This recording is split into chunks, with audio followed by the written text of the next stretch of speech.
Can I ask, why wasn't mum around? Yeah, she struggled. She struggled like with mental health, with I think some addictions when I was younger. I don't know too much about it. Right. My dad done really well to like protect me from that.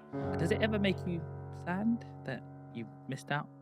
On the mother side, Stewart! Oh, he's done it! Ladies and gentlemen, today's guest has been part of the top 1% to play in the Premier League, has had the fortune to train with Steven Gerrard, play for Liverpool FC, and even face the greatest of all time, Lionel Messi. We present Kevin Stewart. the fans are stupid, but football fans are some of the dumbest people. If you're playing well and you're winning for their team, they'll love you. They're not racist in that moment. Yeah. If you play shit, then they're racist. That's how you've seen it with England, bro. Like Saka's the best. Saka's the best. Yeah. Rashford's the best. Then they miss the penalties. Now they're black monkeys. Like that's what they do, bro. That when I made my debut for Liverpool, I only started playing midfield like 6 months prior, which is kind of crazy, bro. Centre mid is the hardest position ever. Like imagine yourself playing fullback. That's where I was most of my career, where like you've always got the line to your back, so there's no one coming from behind you. I had to really catch up with a lot of people, like in terms of midfield. I was playing against people that mastered the midfield position. They played there their whole life. The speed star has also embraced the Tottenham ground, training with David Beckham, Gareth Bale, and England's legend Harry Kane. The football does not stop there. He was the lucky few to play for his national team, Jamaica. I love Ronaldo, bro. Ronaldo is like, if I put myself more towards one, it's gonna be like Messi like gifted. But in terms of like shaping himself, in terms of character, I respect Ronaldo so much. I have to ask you this important question: Messi or Ronaldo? In terms of football, Welcome back to Take a Seat. Today we've got a very special episode. Why? Because we got a football player in the house. He's played for Liverpool, Spurs, Hull, and do you know what? He's been around Gareth Bale, Modric, and even Harry Kane. So please welcome Kevin Stewart. thank you, my bro. How you doing? I'm good, bro. Thanks for bringing me on, bro. Amazing on. place, amazing studio. You got your name everywhere. Come on. Nice, bro. Well, I'm liking it. Branding's everything, right? 100%. Yes, 100%. yes. One thing I didn't mention in the intro is you are actually an entrepreneur now and a coach, right? Yeah. Well, to be fair, I kind of perceive myself as that on the later stages of me playing. I was doing some things. I was like active. I was in that space. I was in property. Had a podcast. So I kind of got that spirit beforehand as well, which helped, bro. It helped with the transition, of course. It's a lot more smoother than maybe the average footballer. I want to ask you a very serious question. I want to get straight into this. Why should somebody stay and watch this podcast? Should they stay? I mean, for sure, if you're into self-development and self-mastery and learning how to like overcome the blockages in your life, that's what I talk about the most. I'm sure that's what's going to come up on this podcast. So if you're self-development based, which we all should be, what we're supposed to be, that's like the key thing, which is above any type of business knowledge. Like if you don't have the discipline, the motivation, the ability to just like overcome your fears, then I think you're going to struggle in whatever you do. So if you're not self-development based, then you shouldn't stay. But the self-development people that understand what I say, they know and they stick around for it and they want to hear it and they want to be pointed in the right direction, because that's what I always wanted. If I was watching a podcast and someone touched on self-development, I'm stuck there. I'm like, okay, I need to know something, because I'm always trying to improve. I'm always trying to become the best version of myself. And I know that takes like knowledge and it takes direction for other people that have achieved it for themselves, and they point you in the right direction to find it within yourself. So self-development based, stick around for sure. And what is one thing that someone's going to learn after watching this podcast? I mean, it depends as well on what questions you ask. I think they'll learn about me and how I have adapted in my life, whether it's becoming adapted and overcome. Like I would say overcome is probably one of my biggest traits. It was like overcoming all problems. Like I don't really think there's one in my life yet that I've shied away from or not got over to a degree. So I think just when I speak, I like people to just be inspired to overcome what they're going through, overcome their problems, to not stop, to know that it's possible. So I think that's probably what someone would take mostly from when I speak. Amazing. Well, to me, you're already an inspiration. Why? Because you're part of the 0.00001% who made it to becoming a Premier League football player. But to get to that stage, I would love to know, what was that journey like? Before we talk about the next path of your journey and more self-development and how you're able to give back from your lessons, is how did your journey start? Where did you grow up? I grew up here, North London. Oh, really? Not Wood Green, but Enfield, so it's not Okay. too far. That's what I was like when I came here. I was like, oh Yes. shit, like Wood Green, I used to come here all the time. Okay. And I've not been here for years. It's not really changed much. It's very similar. There It you actually go. looks a bit nicer than what I remember. I can't lie. So that's what. Yeah, I come from North London. I was there up until I was 20. Then I've not been back here. I've not lived here since I was 20, so like 10 years ago. Wow. Yeah, born and raised North London, man. And did you go to normal school, private school? Yeah, What normal was school. that? Normal Normal school. school. What did your parents do? So I didn't live with my mum. She wasn't around that much. She was just my dad. Okay. And I've got 7 sisters. So wow. a lot of them, yeah, crazy. That's People a can't believe big that one. family. Big family. So 5 older sisters. So they're the ones that kind of looked after me when my dad was working. Wow. I'd always be around them. What was the age gap between the oldest sibling and you? What would she be now? She's 45. 15 years? 15 years. 15 years, yeah. From the oldest to Was me. she like a mother figure to you? Yeah, definitely. Yeah, she was probably my 2 eldest sisters were probably like the motherly figures to me.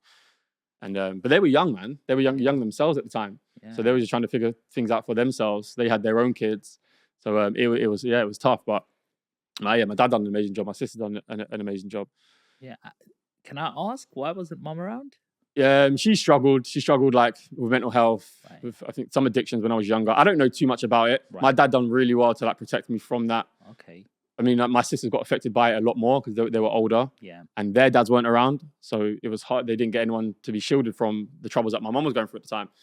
So my dad done really well. So I actually don't know that much, and I'm not that intrigued, to be honest. Like, I'm not one of them guys that really try and figure out what happened when they were young. I think it's not that relevant. So I know you from your social media that you're a very good father and you're very Appreciate it. Thank present with your boys, and does it ever make you sad that you missed out? on the mother side, Yeah. nah, No. I didn't feel like I needed it. Like, I mean, if I had to choose one, I think I'd always like the traits from having the dad as opposed to the mum. Really? I don't know. Like, I like the fact that I'm very in control of emotions, and I think maybe that comes from just being around a dad. Right. A lot of people that I know that were like overly mothered struggle with emotional. They're over emotional. So I missed out on that trait. There was times when I was younger when I'd seen like my friends with their mums, Yeah. and it's just like that comfort blanket sometimes. Yeah. But I don't know. I think maybe that made me a bit harder. Yeah. So I wouldn't really regret it, and I don't feel like I missed out that much at all. You got a lot of good energy when we met this morning. You came to the studio. It felt like a warm energy. It didn't appreciate feel it. like that it was a cold person and Yeah. just two army general. Where do you think that comes from? It comes from practice, bro. It comes from who I like envision myself as, and I literally do, and I get all my clients that I speak to, and to create something called a higher self, bro. So a higher self is how you imagine yourself in your ideal mind. Like, how does that guy look? How does he act? What's his demeanor like? What's his energy like? How is he perceived by others when they first meet him? And when I think about that, bro, and I design that person every single day, and I'm like, when I meet people, how do I want to be? Like, how do I want them to feel? I want them to feel really welcomed. I mean, my whole purpose now is coaching people and helping people. So I need to be approachable. I want people to be able to open up to me if they need to. So I practice it, bro. That's why I wake up so early. I go to the gym. I read and reflect. I do all the things that just like brings me up to high frequency. So when I meet people early in the morning, I'm like my best self rather than like I'm in my own head. I've still got my self-doubts from the day before. Like, I clear that in the morning. So I'm like my best. And I started that from just having kids. I'm like, I don't want to wake up to my kids. Energy is literally the language of kids. And they can tell when you're stressed. They can tell when you're fearful. They can tell when you're panicking or you're doubting. So I remove all of that before I even see them. So that's why I'm up at 4 every day, because they normally wake up at like 6. So I need them 2 hours to lift myself up and then bring the best energy to my wife and to the kids. That all I'm hearing here is empathy. It's something outer to yourself. What does my wife think? What does my kids think? What are the people around me think? And that's quite unselfish sort of behavior. Yeah. Where does that unselfish behavior come from? Because in a world we live in, everybody just cares about me, myself and I, my gym, my meeting. I can't do this day. I'll see you then. Sorry, I'm an hour late. There's 100%. that's being lost nowadays. Yeah. So where does that opposite side come from with your traits? I think it's being very very conscious of my struggles and knowing how much I needed people when I struggled. So always having someone there to look up to, and someone who would create the best version of themselves so I could see them and be inspired by them. I've always been someone who's like, I've always looked for courage. I've always had strong levels of courage, but because my life has been hard and I've always had things that I've wanted to overcome, and I know it always took courage, I used to like seeing other courageous people, like other people that were like built up so well, like developed themselves so well, because then I would like take courage from them. So then that's what I want to be now. Now I've grown myself to be so strong mentally where I'm like very, very self-sufficient. The main thing I want people to think when they're in my presence, bro, is to look up to me as like a source of strength or like a source of courage. So when they're struggling, when they've got a calling that they're supposed to answer, but they're scared of taking it because it's risky, I want them to look at me taking all my risks and be like, fuck it, Kev's doing it. I'm going to do it. And I think there's one thing that I talk about a lot. It's called self-transcendence and self-actualization and self-transcendence. Self-actualization is what you first said, that everything's about me, which is, you need that at the beginning. You need to build yourself up. You need to get yourself right financially, physically, mentally.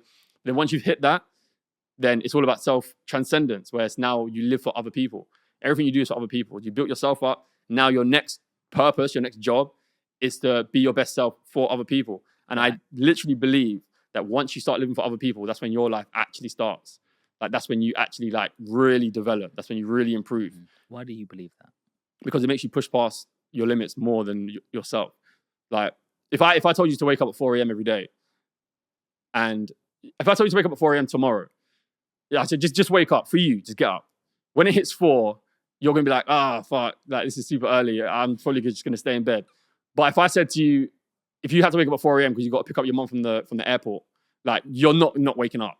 Why? Because you can't let her down. But if it's about you, it's a lot easier to let yourself down. So that's why I believe in self-actualization. Like it's stronger than you, something greater than you. Because the only things people struggle with is the limitations of themselves. Like the reason why someone couldn't start a podcast is because they're too worried about them, or how I'm going to look, how I can't speak well. But then when you like self-transcend, that goes. Because like, no matter what I want, I need to do it for them. I need to do it for them. That's when you like let go of yourself. That's when you let go of your ego and you push past it. So that's why I don't believe it. I know it. I know it to be true. I learned that in speaking school as well.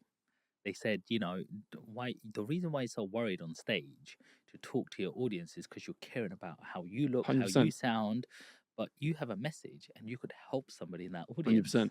It's just echoing what you're saying. 100%. There will be people watching this podcast right now and saying, I don't agree with you, Kevin. You have had it easy. You've played for top clubs. You've probably had loads of money. You've got a network. What do you mean life is hard? So let's take it back. Let's take it back to 12-year-old Kevin. He's starting secondary school. Talk to us what life was like. Talk to us when your football career started, your training started. Let's go through there. Yeah. Okay. Yeah. Well, look, something like that is true. I mean, pain is relative. But then if we're going to talk about it on scale and people that really struggle, then 100% I haven't struggled. But I've struggled enough for me, relative to me, where I've had to really overcome stuff, really overcome a lot of shit. So, and it's not, no one can tell me that I haven't had it hard, because if I hadn't had it hard in relative to me, then I wouldn't be able to speak how I speak. I wouldn't be able to do what I do. I wouldn't be able to be as strong as I am now. So that only comes through hardship. But starting from a young age, from 12, bro, my thing is, what was all hard for me is that I was like super, super ambitious. Like I wanted everything. I wanted to be the best at everything. I was I still am now. I'm super competitive. So then when I don't get what I want, when it's like life or death, like I need this or I'll die type thing. If you don't get it, you feel like you're dying. Like you feel like someone's died. You grieve like someone's died. Yeah. That's why my life has been hard, because what's been like instilled in me. I didn't, sometimes I knew how to channel it. Sometimes I didn't.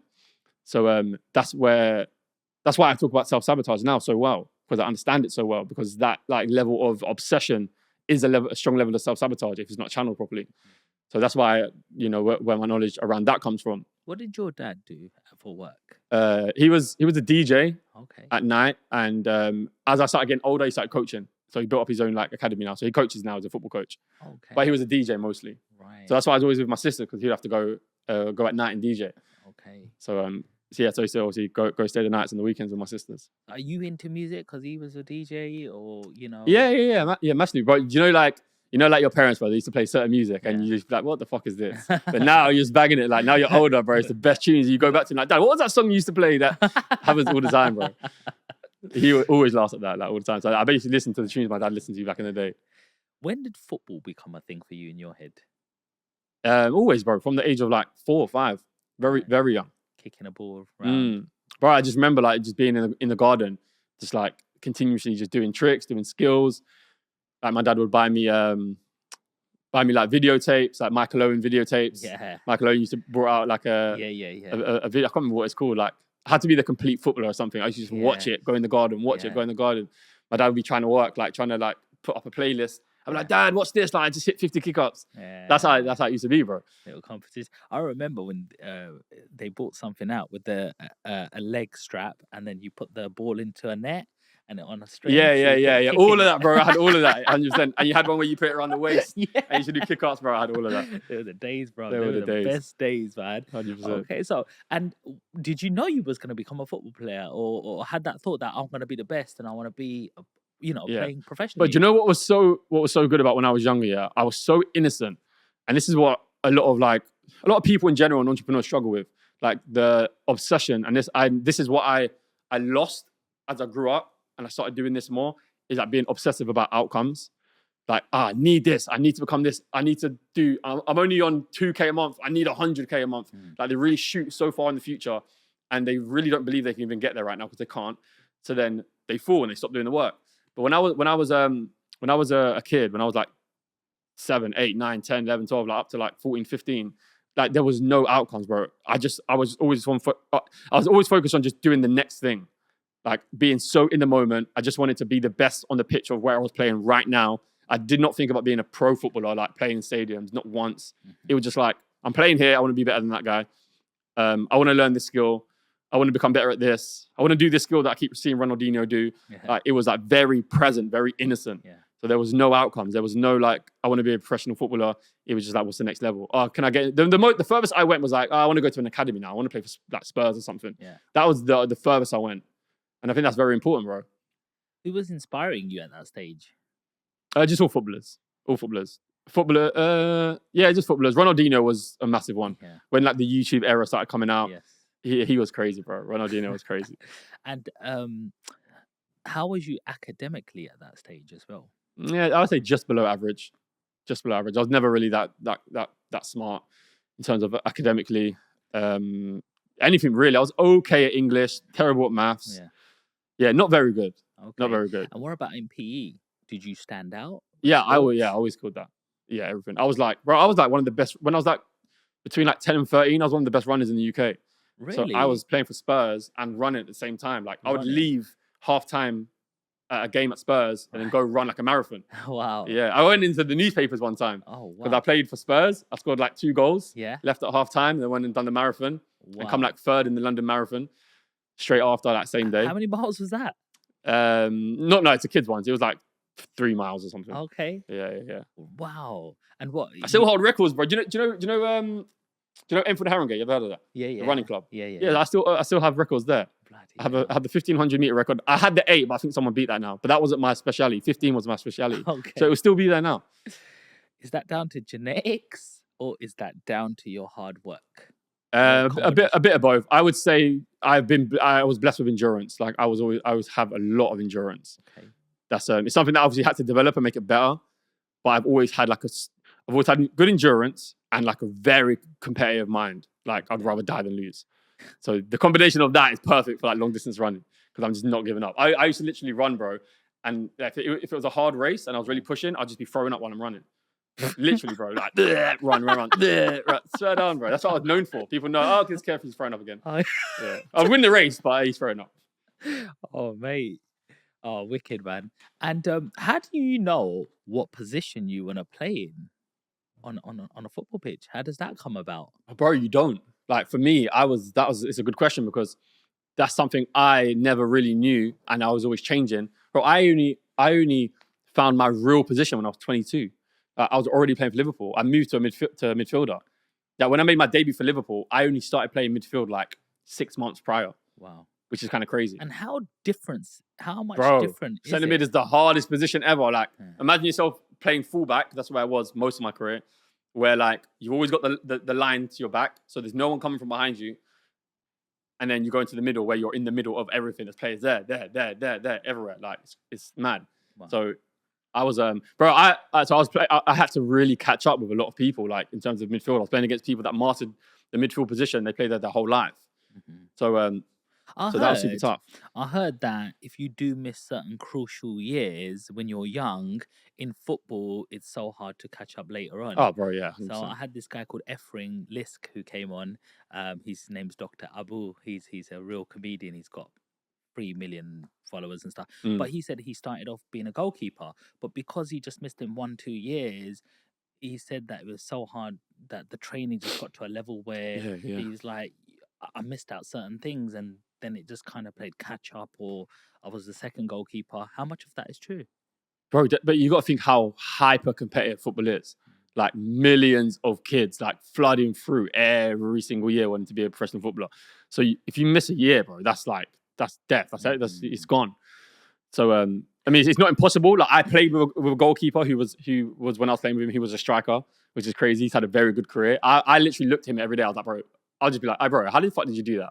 How did you go from a goalkeeper and now you're playing striker? Like you can tell he's a little bit raw. You can tell, but bro, he's had a good career. Played international, like played mainly in the Championship, League One. So it's can be done. I actually don't know how he done it, to be honest, but.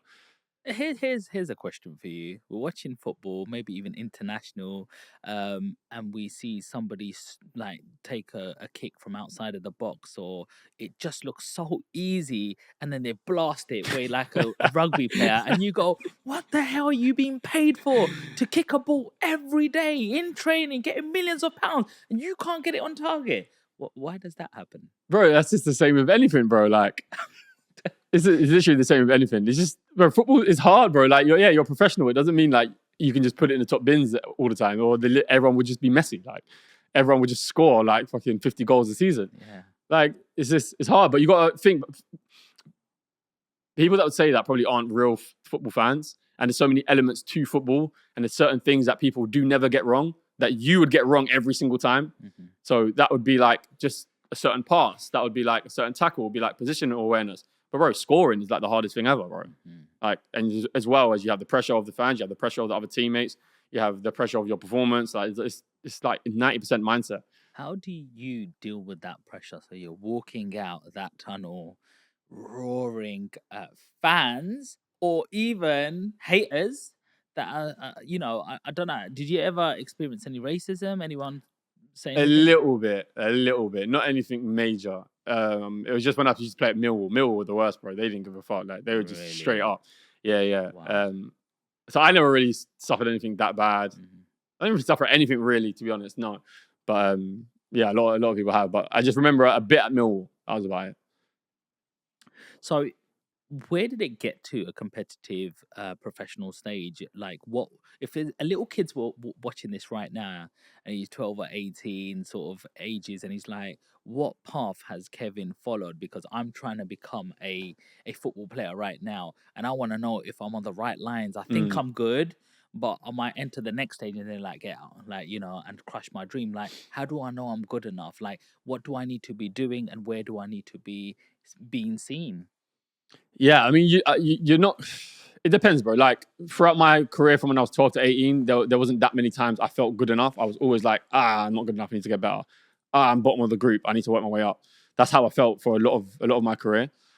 But being on the right path is just like getting into the right environment, so you can really match up to the better players, like in the world or in the country. So okay, I don't feel that good right now. I feel like I need to improve a lot. I feel like I'm bottom of the group, but I'm bottom of the group at Spurs.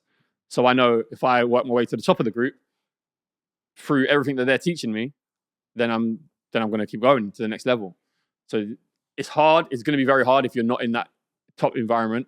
It's like, how do you match? Like, you never know how good you are compared to the academy players. He's like, I only know how good I am for my Sunday league team. And even if you're the best, it's kind of irrelevant because but I don't know what that means over here. Yeah. So until you get into that environment, which to be honest, if you're a decent player and you're young, it's not that hard to get a trial. If you're decent, it's just not. They've got development centers. They're always looking for kids. Development centers. Where are development centers is like just below the academy. So they filter through players through the development. If you're good enough and you stand out in the development, they'll put you up to the academy. So it's if you're decent, it's not that hard. If you can't get into like a trial or development center, then you probably aren't good enough yet, Mhm. and you just keep working. Tell me something. Why don't we see a lot of brown people in football? I said this. Who did I say this to? Oh, someone at the property event yesterday. He was Indian, and he's like, "Oh, my son loves playing football." I was like, "Yeah, bro, make sure he's good because like you ain't got many good players. Like, come on, let's go." There's one called Brandon. There's a Brandon guy who plays for Birmingham City Football Club. Yeah, another guy called Jan Underrated. Danda. He used to play for Liverpool. I Okay. think he's in Scotland now. Wow. I don't know, bro. I'm not sure. I think it's just probably going to be from environment, from where they grew up. Obviously, a lot of Asians and brown people are like very educational based. Yeah. And they're like, nah, like you ain't spending all your time doing that. You need to do this. So my dad didn't even care about that, bro. Yeah. My dad literally didn't care. Like as long as I kind of got the work done, he didn't really care what standard it was. Yeah. He would always, because he was a sporting background, so he preferred that. Like I'm the same. I really, other than the basics of reading, writing, basic knowledge of how the world works, I don't care how good academically my kids are. Really don't. So they're always gonna, but I care about how capable they are physically. I care about how their self-esteem, their self-confidence, what they believe they're capable of. So as long as they got them things in check, I'm not that bothered. But then people see the world differently. So I think a lot of Asian parents and Indian parents, like they really want to be. They're education wise, they're the best. So it's like it's a trade-off. Which one do you want to be? Yeah. There's that side of things, but also it does cross my mind, even as an Asian person, that if I allowed my child to go into that sort of profession, yes, it's creative, yes, he might enjoy it. Okay, cool. I'll let one of my kids go into that profession. It then goes into my mind, why is it that I can only see maybe one or two brown people in football? We hear about racism, we hear certain chants from the stadium, even to other cultures, and you just think, oof, is my child going to be subjected to that? Is he going into the lion's den? And that's because I'm coming from a place I don't know. I'm just judging it for there's only two brown people. Okay, yes, we are academic. We are told to be doctors and surgeons and accountants. But surely, out of all of this whole Asian race, there's going to be people who go, I don't care what he does. Like I'm happy. I'm second generation British now, and I've lost that sort of thought process. Seeing it from the inside, do you think there is racism existing towards Asian people, or it's harder? Do you mean as in the system, as in getting through? Yeah. I don't think so, bro. No? There might be one or two cases here and there, but all the coaches I've ever met in football have been very good people, very good and fair people. And no matter what you look like, if you're good enough, I've always seen them being pushed. The fans is something different. The fans are stupid, but football fans are some of the dumbest people on the planet, bro. I literally can't stand them. Seriously, they're some of the most toxic people ever, bro. So I would never ever stop my kid from doing what he wants to do football-wise just because what the fans are going to say. It's literally so irrelevant. But in terms of, so they will just change based on your performance. Like if they're racist, if you're playing well and you're winning for their team, they'll love you. They're not racist in that moment. Yeah. If you play shit, then they're racist. Yeah. So it doesn't really matter, bro. That's how you've seen it with England, bro. Like Saka's the best. the best. Yeah. Rashford's the best. Then they miss the penalties. Now they're black monkeys. Like that's what they do, bro. So it's like it's irrelevant to me. And to be honest, bro, I don't even get why footballers or people in general get so fazed by racism. Like you're just literally, they're just some of the worst people ever. It's just expected. Like if someone was super racist to me, I would not faze me one single bit. You would not see one tear from my eye, like nothing whatsoever. So no, I don't think there's, in terms of getting through, I feel like if you're good enough in what you need to be good at, then you get pushed through. Definitely. I don't believe that's a stumbling block. When did that big break come for you?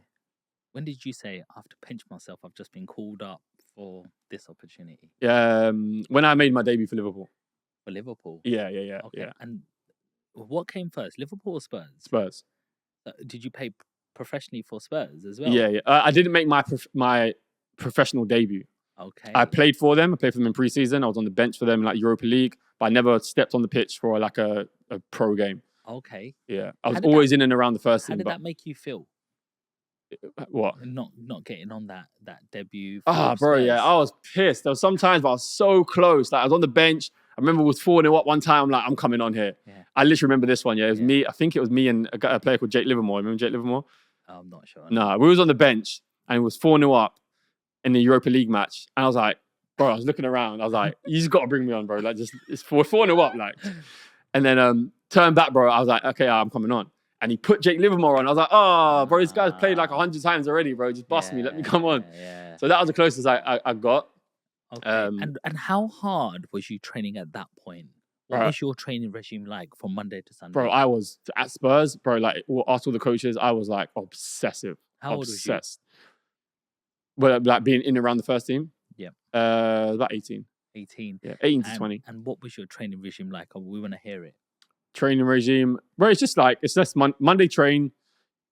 Okay, basic week would be like you get in Monday morning early, do what you need to do, you eat, you go to the gym, you prepare, you do like injury prevention, then you go out to train for an hour and a half, you come back in, you do gym, you'd maybe have some meetings, study certain things, and then that'll be your day done. Same again tomorrow, maybe have Wednesday off, you just be at home, active recovery. Thursday in again, train, gym. Friday, same, train, gym, preparing for a game. So you probably have a meeting before the game on Saturday. And then Saturday you have a match. Sunday usually off, or you come in for recovery. That's a normal week. What does come in for recovery mean? You just like come in, use the ice baths, get a massage from the physios, do more injury prevention, a bit of gym, basic stuff. To stay fit for a 90-minute match, how much running do you need to do? Like, Yeah, it depends who you ask, bro. Like me, I was always a runner. So that was my main strength. So I used to run, bro. Like I was the fittest player I've never come across a player who's been fitter than me. So I used to run a lot. So it depends what position and what kind of style player you are. Some people don't need to run. Some people like a Messi, for example, isn't going to run that much. So it depends, but it ranges between. You probably range between. No one will run less than 8,000 meters. Between 8 to 12. 12 is like top. 12, 13 is like top. Between that range. wow. And who was you in Spurs? Who was you around? What sort of players that we'd know? Within my age group or everyone? Just who you saw around you that you. Oh, bro, everyone. Because at Spurs, you was very close with the first team. Yeah. Like the academy and the first team were very close together. Like a lot of other teams, like they train at different places. So we was always together, bro. Like the relationship at Spurs between the younger players and the older players were very good. Like you were boys, you used to just fight and mess around. So it was good to be that close to them. So I was around everyone, bro. Like in terms of first team, Carl Walker, Loris, Harry Kane. I was with Harry Kane before he went to the first team. Was in around the academy together. How good is Harry Kane? Oh, bro, amazing, bro. Very good, very good. What makes that trait him to have that status? He was always very good mentally. He always had a lot of belief in himself. That I believe is the key to everything. And he matched that with hard work. I said them two. His belief in himself and hard work. He was very professional, very hardworking. And he just believed in himself, like always. Where do you think that comes from? I think it just comes from your belief system growing up as a kid. Like what you're exposed to, what events you went through that shaped your beliefs and how you feel about yourself. That's why I'm so present with my kids, because I know how important belief systems are. That's why I homeschool them, because I need to be there to intercept any negative beliefs that could be forming. Wow. So I'm super on it in terms of their mindset, because I know that's everything. Like I struggled with a lot of mine, because I would have had maybe a lot of events that took place that took a hit at my self-worth. And my dad was good. My dad was extremely good. But in terms of maybe tapping into my mindset and helping me overcome certain things there, it wasn't. It could have been better. But it's hard, bro, because not many people know this. He just came over from Jamaica, bro. He's not really tapped into like the sports world. So I'd say that, bro. I'd say that. Just like your self-beliefs that you form when you grow older. And also, how much is you roughly getting paid at this stage? At Spurs, when I was at 18, probably about £1,000 a month. £1,000 a week, sorry. At Spurs, £1,000 a week. Okay. When I signed pro, £1,000 a week. When I was scholar, when I was like 16, 17, it was like 500 a month. Okay. And then when you go to pro, it probably goes up to about £1,000. Okay. And did anybody teach you about money, financial literacy? Do you have people around you to say, right, you're getting £1,000 a week, that's £4,000, that's a lot of money. This is what you got to do with it. No, not once. No one talks about money. No, you don't really get that, bro. I remember one time at Liverpool when I was about 21, we've got like a stocks and share company came in and tried to speak about the importance of investing and putting your money in, but they were like, just wanted you to give you, not that it's a problem, because they are still to a degree better experience than all of us. Yeah. So I'm not saying it's a problem, and there's no problem with helping people like invest their money, but they didn't really teach us. It was like, kind of give us your money and we'll do this for you. But no one ever taught us about money. Right. Never. Because you have a manager, you have an agent. These guys don't know about money. So it's very hard. It's so strange because a lot of money goes through football. Yeah, the only time I started learning about money is when I got into business and entrepreneurship, and I built a network of entrepreneurs. This is the only time I learned about money. Wow. Because like, how can you learn about money if you don't know about money? Yeah. So how do you get transferred from Spurs to Liverpool? How did that happen? I got released from Spurs, and then a coach that I worked really closely with at Spurs, he left to go to Liverpool. So when he found out I got released, then he took me. Hey, Yeah. so was that down to luck, do you think? I don't know, man. It was, do what you call it. I mean, was it luck? To a degree, I guess, because he went to Liverpool. Was it luck that he wanted to take me? No, because I worked so hard. I was like, that's what he respected about me most. Like, I was so obsessive. I was in his office every day. I'm like, how do I fix this? How do I fix that? So he knew that there was no risk in taking me. Yeah. He's like, he knows if he brings me here, I'm going to give it everything to like make things happen.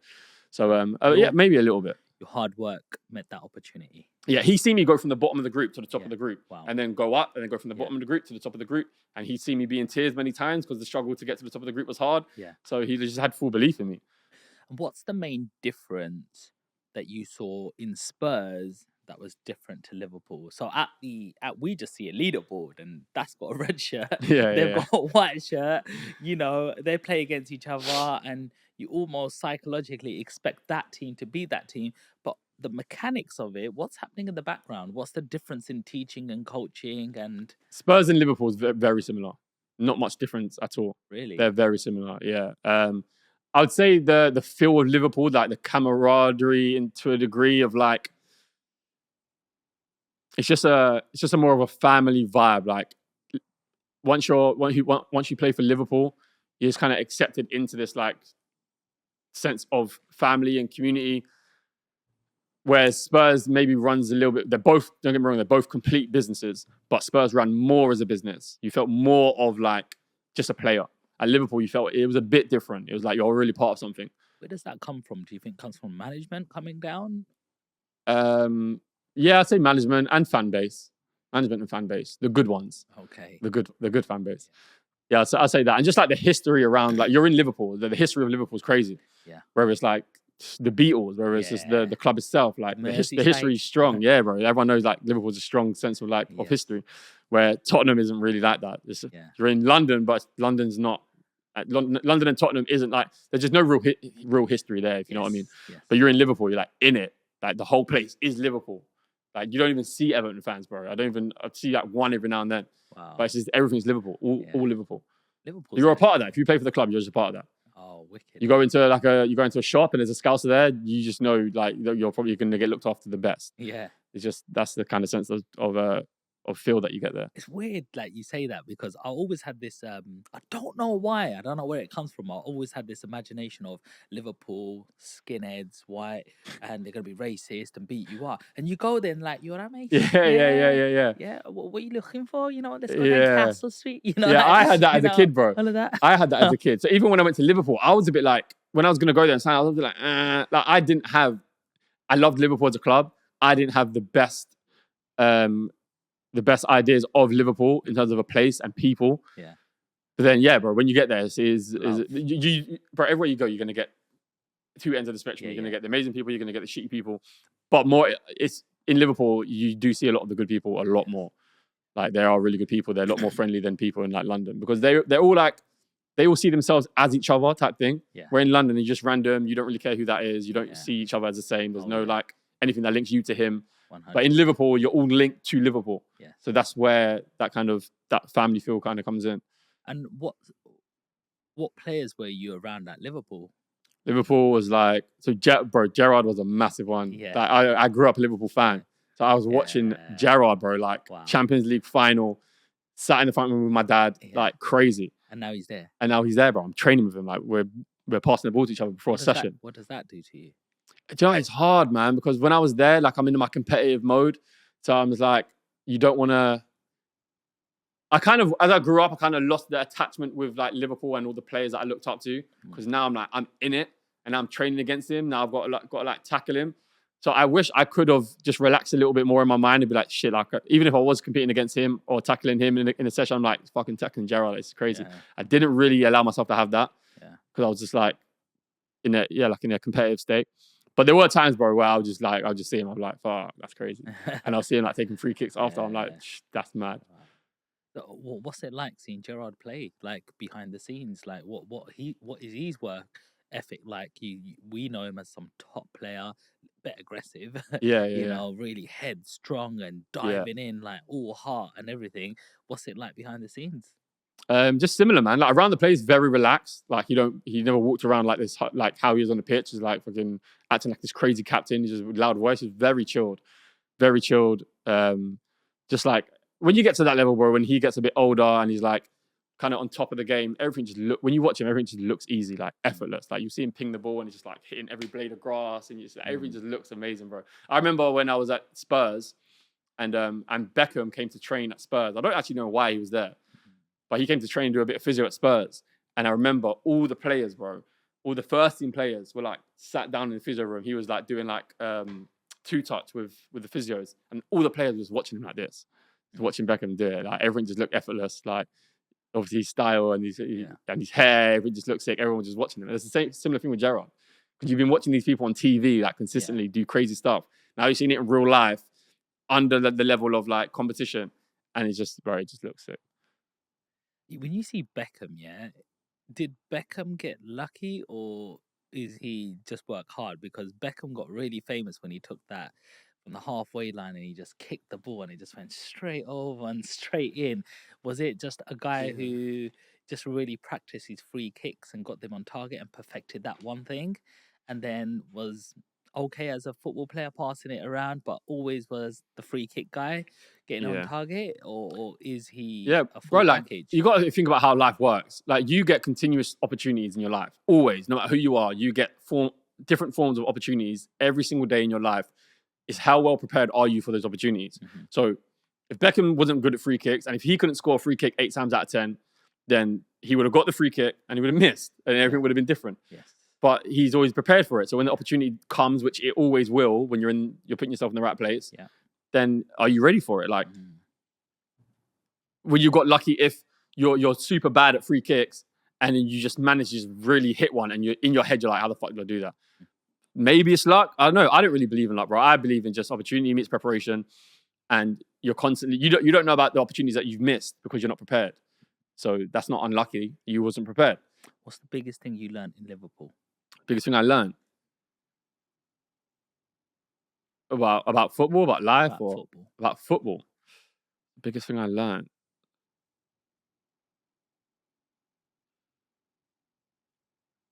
I mean, this is probably the biggest thing I learned, but the first thing that comes to mind is just from Klopp, of how the game works positionally, tactically, putting yourself in the right position. Like after working with Klopp, I became very good at that.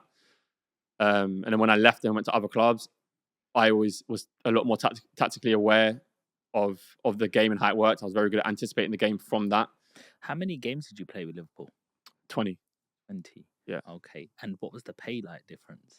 So I wasn't getting paid that much at Liverpool. It's kind of crazy, bro. So I remember I was when I was like coming up, I played a few games. Yeah. I was on $2,500 a week, but I was like with the first team. And I think I made like a Prem debut. Like I was playing one or two times in the Prem. And then, bro, this is the thing, bro. I didn't care. I didn't care about money. I was like so happy that I finally broke through to this level, and I just wanted to keep it going, bro. And I didn't even realize. And then it was Klopp came and said to me, he was like, "How much are you getting paid?" And I told him, I was like $2,500. And then he's like, "All right, cool." And then he came back and was like, "Oh, you're gonna go sign a new contract." And then they put me on 10 because he was like, "Bro, you're like, I'm doing so well. Like he likes me, he's playing me, and I'm in the Premier League playing against people that are on like 50, 100 grand a week, and I'm on 2.5. For him, it was like, nah, it's kind of taking the piss. Like, we need to give him more money. Yeah. So that happened. Do you wish you negotiated more at that time? Nah, bro. No, not really, bro. So what? Like, I wasn't in a position to, bro. I was just like, it was crazy because I just got released from Spurs, which is, bro, no one gets released from Spurs and signs for Liverpool. You get released from Spurs and you go down, because I was going to sign for Sheffield United in League One. Okay. I was so close to doing that. Wow. So I was there, had another crack at it. It's like, it's crazy for my boyhood club as well. and playing with all these amazing people, with Klopp, one of the best managers in the world, I was just like, and I just moved to midfield. I don't even think Klopp knew I was a fullback. Right. Like I didn't think he knew that. So this was just all crazy to me. I was like, I'll just take what I get. Like I really wasn't bothered. So you were getting 10 grand a week? 10 grand a week, yeah. How did that feel every week? Ping, ping, ping. Do you know what's crazy, bro? Like when you're a footballer, football is so attached to your identity in terms of how you progress and your level and how you play and your performance. The money really. This is why people. Sometimes a lot of fans are just so stupid. They believe like money is the antidote to all things in life, bro. If a footballer's on 100 grand and he loves football and he's on the bench, he's pissed. Like the money really rarely matters. It doesn't matter. Mm-hmm. Like he needs to be on the pitch. Yeah. That's how it works, bro. So the money side of things really goes, bro. Like in life, if you've got an entrepreneur who's making 100 grand a month and his fucking kid's ill, he does not care about the money. No, Doesn't care. Of course. But what was you doing with your money? I was just saving it, bro. I wasn't a big spender. Okay. I wasn't a big spender. I always understood that I was always being paid for a skill and abilities that were fleeting, that wouldn't last for long. Right. I always knew that. I just knew that in my mind. I was like, I never felt good at making money. I never felt rich while I was playing because I was like, I just know that it has a cap to it. And I can't do it when I'm 40, 50, 60. So I would never really be a big spender. Obviously, I didn't come from money. So I was always thinking like in the scarcity mindset. Even when I had money, I probably should have spent more of it. Yeah. I didn't. I just saved, bro. And what was you saving for? I didn't know. I knew I was saving for something one day, but I didn't know what it was. Because, like, you know, just looking at a few of these names, we've got David James being bankrupt. John Anarisa. Bankrupt, unfortunately. Paul Gascoigne. You know, these guys have blown money. What do you think made you different? Is it where you come from? Is where I come from? Is it where you come from? Is it where I come from? Scarcity and other people might. No, but I think people can go broke through scarcity. Like, if you always have an abundant mindset and you believe money's always going to come to you to some degree, then you're probably going to be less likely to go broke. Yeah. I think it comes from a scarcity mindset. Yeah. I probably would have made more money if I didn't have a scarcity mindset. I was like, all right, let me go spend. Let me go invest in my career. Let me go invest into property earlier, or whatever it is.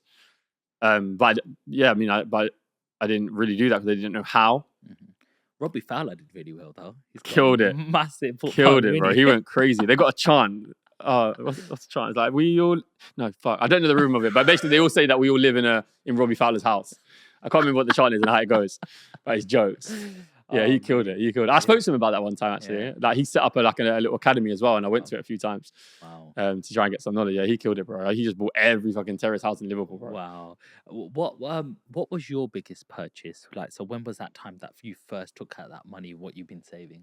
I put it into stocks and shares, that motherfucking company that came in. Actually, not them. It was a different one. Yeah. So I did that, and then that was my first one where I invested. How much did you put in there? Probably put maybe like 200 grand. Wow. 200 grand in it. Yeah, it was in the bank, innit? So I was like, fuck it. I put it in there. My agent advised me to do so. That was was that the first thing I did? The first thing I did was bought my flat in Liverpool. That was the first thing actually before that. You still own it? No. Okay. Sold it. That was the first thing I bought. And then I bought a place in London, in King's Cross. Wow. I can't remember now if that was first or the stocks and shares were first. I think the properties were first. Yeah. So I had those two. They were my first two. Why would you buy a place in King's Cross? Tell me. Bro, to live or rent? Poorly advised to rent out. To rent it. Yeah, it wasn't very wise. Okay. When I learned about property after, I was like, fuck, why did I do that? Well, I mean, not why did I do that, because I didn't know any better. Yeah. And my agent advised me, he didn't know any better. Okay. It wasn't the worst thing in the world, bro. Like, I could have spent it. That would have been worse. Or I could have put it into something and completely lost it. Property is property, innit? So to a degree, you're always protected to a degree. Yeah. But yeah, bro. It wasn't the best. And was this at the time you were around Liverpool or a little bit later as well? A little bit later as well. Okay, so when did you know that Liverpool wasn't? Well, did the opportunity stop there? Yeah, it got to a point, bro, where I started coming out of favour a little bit. My performances started to dip a bit. What made your performance dip? Because you're competitive? No, just because like football is very, very hard. And you got to remember, I only just became a midfielder not too long. Yeah. So like at first, when you kind of get onto the scene, you're not thinking in your head. You're very free. You're just like bang, very instinctive. Everything's just crazy. You're running off adrenaline. So like my performances at the beginning were very good. Yeah. Then it gets to a point where you need to like be a bit more clever. Now you're playing like in the Premier League against Premier League players that are very good. Maybe the craziness of you being there kind of wears off. So now you're in your normal mind where doubt can creep in a little bit, where things get a bit harder. So I still had a lot of lessons to learn, but it's like the adrenaline of everything and the newness of everything, of me being fresh in that position, kind of wore off. So there were still lessons that I could override them lessons that I needed to learn at the beginning. Yeah. Then they started coming back. So I needed to learn more. I needed to learn the position a bit better. Like I'm playing with like Henderson, Milner, like Coutinho. These lot have played at the very highest level in midfield, the hardest position on the pitch their whole lives. I've just rocked up, bro. Like 6, 7, 8 months ago, I played fullback the whole time. Now I'm in the middle of the pitch, in the middle of the heart of Liverpool, like one of the best teams in the world and one of the best leagues in the world. Yeah. So it obviously brought struggle. It was tough. So I needed to learn more, and I know I needed to learn more. But it's hard to learn that much on such a big stage that you can't afford to learn that much. So I was like, I knew I needed to go on loan, but they didn't want me to go on loan. Because then they would have to. They wanted me to either just stay or go and sell me on. I can't remember why they actually didn't want me to go on loan. Well, I do wish I would have pushed the loan more. I do, to be honest. But I was super frustrated. I just wanted to play. I wasn't playing. I was like going with the 23s to the first team, 23s to the first team. I wanted to play. It was very hard, like me training all the time and not really having that, like being able to outward flow everything I'm doing in training. So yeah, bro, I had an offer. They accepted it. It was a very good offer for me. Like I came for free. They offered 8 million for me. Liverpool would be silly to say no and make that much profit. Wow. Especially when I wasn't the main player playing. So yeah, but that's how it worked. And did you go for a pay rise over there, or did they? Yeah, I got paid more there. Yeah, you got paid more. What, at Hull? Paid more at Hull. Yeah. So Hull were in the Premier League. They just got relegated. Wow. So it's something called a parachute payment, where they get a parachute payment to hopefully shoot back up. So they go and spend money in the summer. Wow. So that's how that works. Okay. Yeah.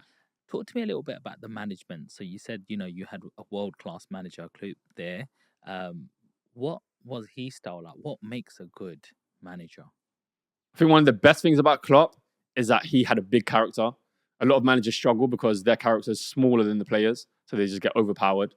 Where Klopp was like a bit like a superstar himself. Like he was probably the biggest superstar there. So it's easy for him to put people in their place.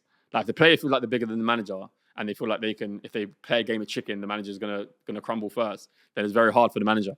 So he was always one of the biggest characters. So he could put. Do players talk back to the managers? Yeah, bro. Yeah, 100%, bro. They test the managers all the time. They test what they can get away with. Really. And yeah, Klopp didn't have it, bro. If you came, I made a video. It went kind of viral the other day, bro. Some of the fans were pissed. Yeah. I was like, I said, I think it's got like 300K plus views now. I was like, I was speaking to property guys. Yeah. I was mentoring some property guys, and I was saying like, don't matter what hand you're being dealt, whether you have less money than someone, whether you don't have as good as a network, whether you come from a minority background, like if you use obsession and the strength of your mindset and do things that other people aren't willing to do, you can surpass people. You can become financially free through property. You can get these deals over other people. Like I've done it. My business partners have done it. And when I was at Liverpool, I didn't have the best hand being dealt. I had a lot of, in terms of talent and a lot of like, sometimes like some mental blockages in my mind.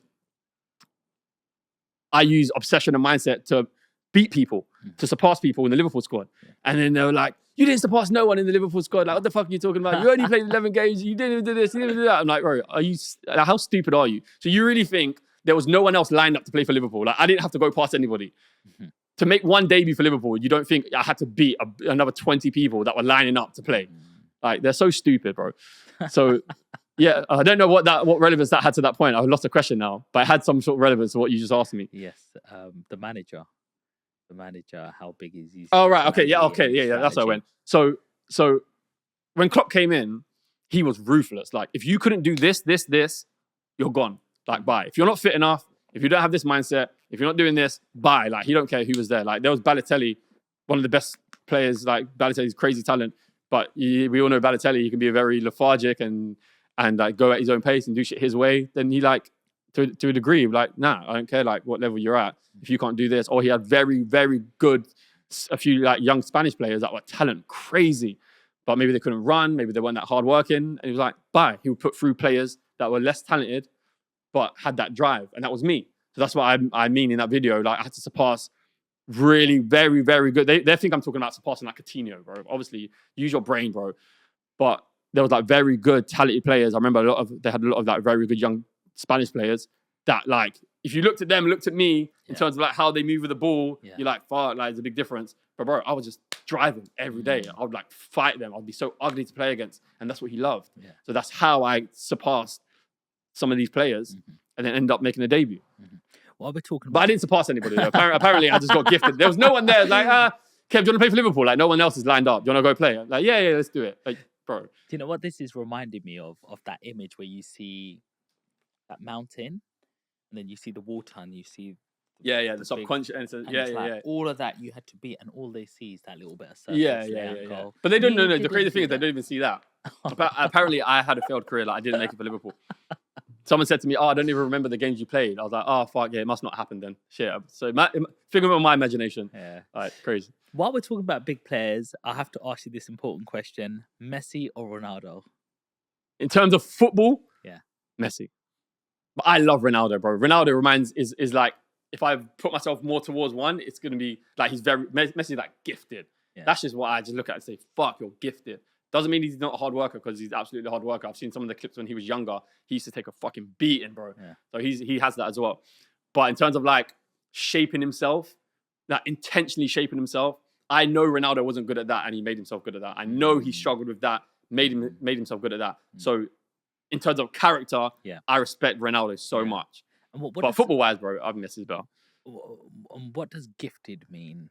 So when you say Messi's gifted, yeah, I think people gotta understand. People always ask me about like the nurture or nature, and it's both. It's very like that question is very easy for me to answer. Like, if you have two people that have the exact same upbringing, like spitting replica, like there's not one thing, like not one belief, not one word was said differently to the other. Everything was exactly the same. Everything, no matter what, just because they're born as two different people, one person is going to perceive and absorb things better than the other. So if they start training at, let's say, football, there's no way they're going to just simultaneously be at the exact same level, like growing up, no matter how similar their journeys are. One's always just going to learn a little bit better, a little bit more deeper. Someone's going to learn the skill quicker than this guy, just because they're different people and their DNA or whatever the fuck. So that's going to be Messi. Messi, when it comes to football, Messi can absorb into his muscle memory of spinning it into the top corner more than me or someone else would. So if we all trained exactly the same time, the same amount of days, he just has something within him that allows him to absorb the feel of it better. So he's just going to get, so if he matches that with as much work as everybody else, then he's just going to develop it better. That's literally it. So it's nurture and nature. Okay. You're saying Messi is a better footballer? Yeah, 100%. Okay. So now we're going to Hull. What's the difference? You're looking around in Hull, and is it easier for you because you're not in the Premier League and you're playing First Division? It was harder. Hull was a tough time. Hull was a very tough time. Still same position? Yeah, but it's actually even harder because at Liverpool, I could protect, my weaknesses were protected a little bit more because I was around better players. So my role at Liverpool was a lot more easier. Because it's like, okay, I just need to do this. Okay, I need to get the ball and you just give it to Firmino. I get the ball, just give it to Coutinho. I don't have to worry about that bit. Yeah. Like, I do what I'm best at. I'm best at defending. I'm best at being horrible to play against. I'm best at winning possession and then serving other players. So I'd like give it to Coutinho and I'd be like, like, he was just go and do his thing. Yeah. Very easy. But at Hull, because I'm now like one of the main players and I can't just like do my thing and give it to him because it ends up coming back. I'm like, fuck. So now my ability to play in the middle was like tested even more. So that started becoming hard as well. So I'm like, fuck, I came here to play and develop this, but it's actually harder here. So that became tough. Then there's a lot of times where I wasn't playing. And then the coach that brought me for 8 million, he got sacked. And then a new manager came in and he didn't really like my style of play. So then I was on the bench for a long time and it was just crazy, bro. So that journey was mad. How long was you there for? 3 years. 3 years? Yeah. And played a lot of games? I had a lot of, I didn't have loads of injuries at all, but I had some significant injuries matched with being with a manager for a year and a half that didn't really like my style of play, didn't really like me as a player or character. Could you tell? Oh, bro, he made it so obvious. Well, that he didn't like me. Yeah, it's so obvious. I don't think he even liked me as a person. Wow. Yeah, it's crazy. And so, yeah, I played a good amount of games, not nearly as much as what I wanted to, obviously, but. And the money was still good? Money was good. I was on about 17k a week there at Hull. 17k a week. Yeah. So what we're talking about, 60 grand a month? Yeah, fuck. Something like that. Yeah. How are taxes paid? Does it get taxed at Straight source? away, bro. Straight away. Okay. So this is the one thing footballers don't know about, how to get their fucking money back. Yeah. I when I learned it, I get paid from HMRC like every year. But they don't know that, bro. Footballers don't even know that they can run their football boots through their tax. Yeah. Like, no one teaches us this. I only learned this from entrepreneurs. Are you an employee? Yeah. Can you set yourself up as a company? No, I tried it. There is a way to do it. Yeah. But I don't think I would have qualified for it. I think it would have came back and bit me in the arse. Okay. You got to be a certain status of player. Yeah. So Ronaldo could do it, or like a high level player could do it. So what you would do is you would set up a company for your image, for your brand, and then a certain portion of your wages can be put into that company. Okay. Not all of it, but a certain percentage. And I looked at it. I was like, look, I played for Liverpool. I'm playing in the championship for Hull. I played for Jamaica. Like, I have an image. I tried to, but they were like, nah, not sure. Yes. So I was like, all right, fuck it, just leave it. So you're getting 60,000 a month, and then probably half of that is going to tax, nearly. Yeah. So Don't remind me, bro. It's painful. Just like, oh shit. Don't remind me. Yeah, bro. Oh. And then but you still get about 30 grand. I think about 37, bro. About 37 grand. 40, 37, So 40. you're still doing the same thing, still saving, or is life going, well, I'm earning now? Bro, me and my missus look back at it sometimes, yeah. I'm like, why the fuck would we be so frugal, bro? Like, so frugal, makes me sick. I was just saving, bro, yeah. I was mainly saving. Okay. Save. I was just mainly saving, bro. Yeah. I wasn't doing much. I mean, I got a nice house, kind of house that I wanted to live in. In Hull? Nice cars. Yeah, in Hull, yeah. So I spent on a few things. What nice cars? I had like a really big Jeep, like a massive Jeep, bro, that I loved. And I had like a Mercedes. My missus had a Mercedes. Mercedes and the Jeep was all great. Even now, bro, I would have even got a better car. Yeah. But how much was the house you bought in Hull? I've never bought. Okay. I've always rented. Always. Okay. Yeah. Was it expensive rent out there? Nah, bro. This is what I couldn't believe. So when I went from like London and so I wasn't making that much at Liverpool, so I never really looked at like big houses in Liverpool. But bro, I'll get like this massive 6-bedroom house, like 2k a month. Oh. I was like, bro, this is crazy. Living. Like, yeah, bro, I couldn't believe the house I first went into at Hull was like, bro, this is crazy. Mm-hmm. And my friends would always come up and we'd be like, this is nuts. It's $2,000. That's a fucking flat in London. It's crazy. When did that call come up from Jamaica? Someone reached out to me a little while before, and I didn't really want to pursue it at the time, because I was playing for Liverpool. I think when that came, so I was like, England's still in my mind. And then I think when I was end up going to Blackpool, I was like, so let me have a crack at international. Let me see what that's like. Let me experience that. So I kind of reached back out and kind of started pushing it, and then they were like, yeah, 100% do it. Get your passport, and then let's go. So, do you go to Jamaica to train?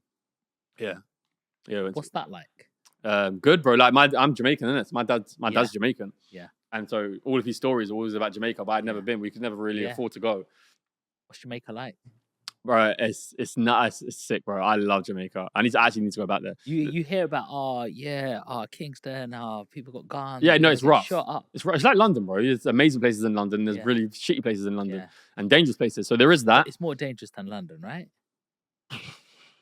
I don't know, Depends what part you go to, I guess. I've seen it on TV, bro. They're having shootouts with the police. Yeah, but that's the same in London, bro. I cannot pick up the phone to someone in London and not hear a siren. Yeah. Every time I've been here and been on the phone to my missus or to someone, there's been a siren in the back. Always. I was on my phone. I was FaceTiming my kid on the way to the studio, bro. Yeah. Siren, undercover police coming past. I was like, Jesus, bro. Like, I'm not sure. I don't feel safe in London at all, bro. I was walking back from in Stratford yesterday. I didn't feel safe at all. Really? Yeah, bro. Stratford's all right now, man. Stratford is all right. I grew up in Stratford. Yeah, Stratford is all right, but still, bro, it just still felt fucking just Yeah. didn't feel right. It's Especially coming back from Dubai Yeah, as well, it's not Dubai. where I'm like It's in not- fucking cuckoo land. I don't even have to think about that. Just 2 a.m. in the morning in the Yeah. mall and everything's fine. And Yeah. lose your kid. And it's That's what all I'm right. saying, bro. He'll find me at some point. Like, So what's the facilities like in Jamaica? not great, bro. The pitch, it didn't even feel like I was playing football, bro. The pitch was so bad. I was playing a different sport. How much does the pitch matter? What does that mean? It's everything. The pitch is everything. Like, just I don't care about the showers. I don't care about the gym. Just please make the pitches nice. Like, that's What's all a I nice need. pitch? Isn't it just turf? Where it's just like flat, no bubbles, Oh. a good ratio between grass and mud, like just that, and a little bit wet, not too dry, not too wet. That's a good pitch. Flat. Yeah. And that's everything, bro. Is that really affects injuries, the mechanics of your body. Like, pitches is so important, man. Did you meet any good football players there? Jamaica. Yeah. There was a lot of English players. Like, half of them are English. Okay. Like UK Jamaicans, like what I am. Okay. So it's like Michael Antonio's out there, Bobby Reed. You got Leon Bailey wasn't there when I was there, but there was mostly a lot of good players from the UK that went and played for Jamaica. And did you play any international matches? Yeah, I played 3. Okay. Played 3. Yeah. Against I which countries? played against Panama, Costa Rica, one other that I can't remember. One other. What's the international football like? Kind of a bit crazy, bro. It's kind of like unorganized. It really ranges from abilities that really strangely. Like, you could get a really good player and one player that's like, what the fuck is he doing here? Like, it's kind of mad. Depends what countries you're playing. But a bit hectic, bro. It didn't really make sense. It wasn't organized like normal English football. It was all over the place. Like, all over the place. Okay. And did you say to yourself at some stage, I don't want to do this? Yeah.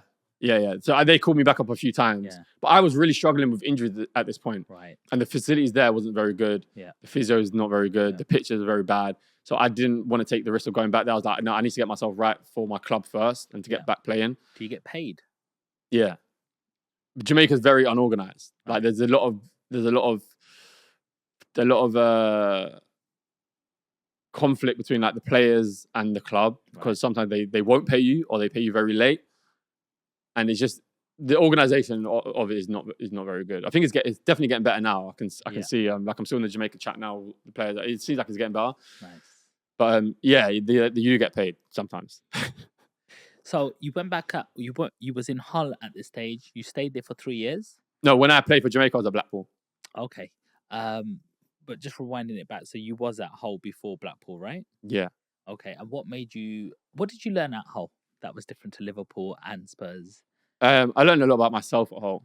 Okay. This is where it really came down to, like, this is why I kind of realized how like resilient I am. Mm-hmm. Like, I was, and what extent I was willing to go to in order to like overcome problems and get back into the team and improve as a player. I'll take things very far to make sure I did that, and I did do it. Even the manager that hated me, I just gave him no choice, but he had to play me. Yeah. And then things got a lot better.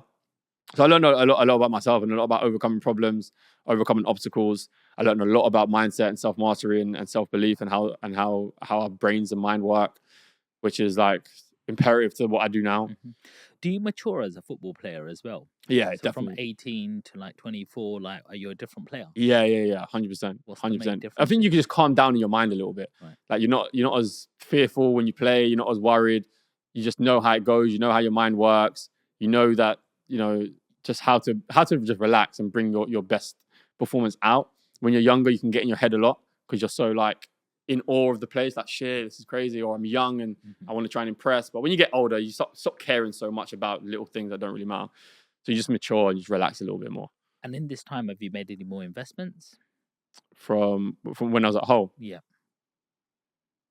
So on the back end of Hull, when COVID started hitting, that's when I went into property development. That's when I built up my studio, my student accommodation projects. Okay. In the middle of COVID. It's kind of crazy. Wow. Yeah. And but you were still in football, and then you went to Blackpool. Yeah. Then I went from Hull to How, Blackpool. how did you get transferred, or how did that come about? So my contract expired at Hull. Yeah. And then there was a whole period, bro. I was a free agent. So it was COVID. All the clubs were panicking. No one had no money. They couldn't let fans into the stadium, so they wasn't making no money. And then, bro, it just went mad. Like, if you was out, being a free agent is the best, but it was the worst in COVID. So when I happened to be a free agent, it was the worst. So I was a free agent for like 7 months. So I was like back training. I went to Liverpool. I was staying in Liverpool. So I was training at Liverpool, staying fit there. And some crazy shit happened, bro. I went to Turkey. That's a whole nother story. I nearly got trapped in Turkey when Boris was shutting all the fucking borders. And my family was still in the UK. I was supposed to sign there. They were moving crazy. So I didn't end up signing. I just went back. And then I just had enough of it all. And I was like, Blackpool wanted me for the whole time. But I just didn't want to do it. And then I was like, you know what, let's just go. I just want to play now. Then I just signed for Blackpool. And what was the money like there? Just terrible. Terrible. Yeah, we're not even going to talk about it. Okay. Terrible. But I had to do it. I had to do it for that part. It got better. We got promoted and I got paid more. What division were they? League One at the time. League One. Yeah, that's why I didn't want to go there. I didn't want to drop down to League One. Yeah. But I didn't know how bad COVID was. Right. So I was like, no, I'm not going to sign for Blackpool. Something else is going to come up.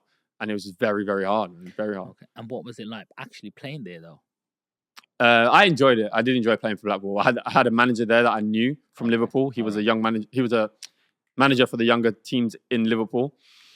And he went to there. So I knew him. I knew him. And I was fucking scarred from this old manager I had at Hull. Yeah. So I was like, you know what? At least he's a good manager. Yeah. The money's not good. The level's not that great. It's in League One. But at least I can just play and enjoy. I know he's going to play me. I know he likes my style. So when I went there, I really enjoyed it. And we got promoted. When I went there, they were 16th in League One. We ended up getting promoted. Wow. It was good. Do you get pay rise when they get promoted? Yeah, you get your salary doubles.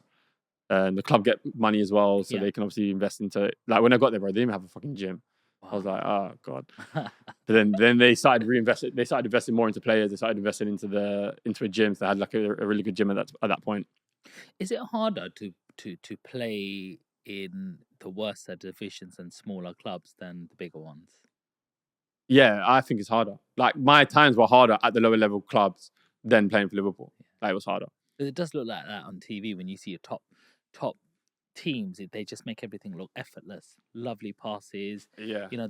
And you think, is it just them making it look easier rather than when you see like some of the league matches, you know, and they just like scuffing it out, like, you know, like yeah. I think players just probably just respect each other more at the high level. Mm-hmm. Like a lot of players, like you play against Liverpool, like, all right, it's Liverpool, we're going to kind of sit back. So you have a lot of the ball. You don't have that much pressure. It's just it's a bit slower.